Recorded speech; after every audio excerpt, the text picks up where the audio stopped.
வணக்கம் மக்களே, வணக்கம். இந்த தமிழ்நாட்டில் கோவை மாவட்டம் சூலூர் தாலுகாவில் சேர்ந்த ஒரு சிறிய கிராமத்தில் ஒரு கொடூர சம்பவம் நடந்திருக்கிறது.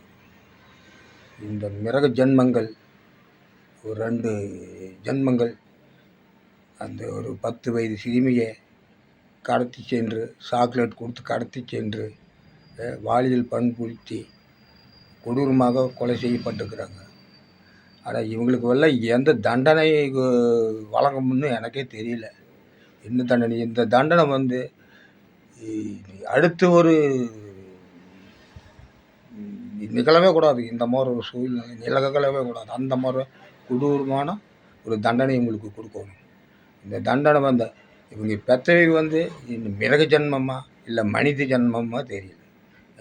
கண்டிப்பாக மிருக ஜென்மமாக தான் இருக்குது. இவங்க பெற்றவை பெற்றோர்கள் மிருக ஜென்மமாக தான் இருக்குது. ஏன்னா மனித ஜென்மம் இந்த செயலுக்கு உடனே இருக்க மாட்டாங்க. இவங்கெல்லாம் என்ன ஜென்மங்கடாங்க மக்கள்? இவங்கெல்லாம் மனுஷர்களா? இந்த மாதிரி ஒரு மக்கள் ஒரு கொடூரமான ஒரு குறவலையை நெரிச்சாங்களா, கடிச்சாங்களா, குறவலை முடித்து நரம்பெல்லாம் முடித்து டாடாடாடா ரொம்ப பாலியல் பண்புறுத்தி எடுத்து இவங்கெல்லாம் 10 வயசு சிறுமியெல்லாம் இவங்கெல்லாம் இன்னும் அக்கா தங்கச்சிகள் கூட பிறந்தாங்களா, இல்லை தாயாளி இதெல்லாம் பொம்பளைக்கு தான் பிறந்தாங்களா, இல்லை எருமை மாடுகளுக்கு பிறந்ததா? இதெல்லாம் என்ன ஜன்மங்க மக்கள்? இவங்களெல்லாம் இந்த கவர்மெண்ட் தமிழ்நாடு கவர்மெண்ட்டு கடுமையாக மக்களதில் கண்டித்து மக்களது இவங்களுக்கு ஒரு இந்த மாதிரி தண்டனை இந்த மாதிரி ஒரு செயல் அடுத்தபடி எவனுமே இந்த மாதிரி செயலுக்கு முன் வரக்கூடாது.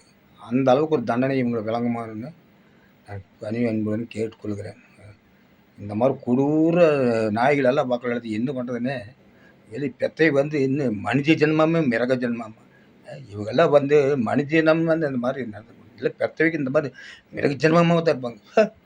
இதெல்லாம் மனிதர்களாக கிடையாது. அந்த 10 வயசு சிறுமியாக பெற்றோர்கள் இளைஞர்கள் தமிழ்நாடு போய் உலுக்கிடுது. இந்த கோவை மாவட்டம் சூலூர் தாலுகாவில் ஒரு சிறிய கிராமத்தில் நடந்த நிகழ்ச்சி தமிழ்நாட்டையே கொஞ்சம் கலங்கி வைக்கிறது. அத்தனை இளைஞர்களுக்கு, தாய்மார்களுக்கு, இளைஞர்களுக்கு, நண்பர்களுக்கு, அண்ணன் தம்பி அத்தனை பேர்த்துக்கு ரொம்ப கொடுமையான சம்பவம் நடந்தது. இது கவர்மெண்ட் நல்லபடியாக தண்டனை வழங்கணும்னு கேட்டுக்கொள்கிறேன்.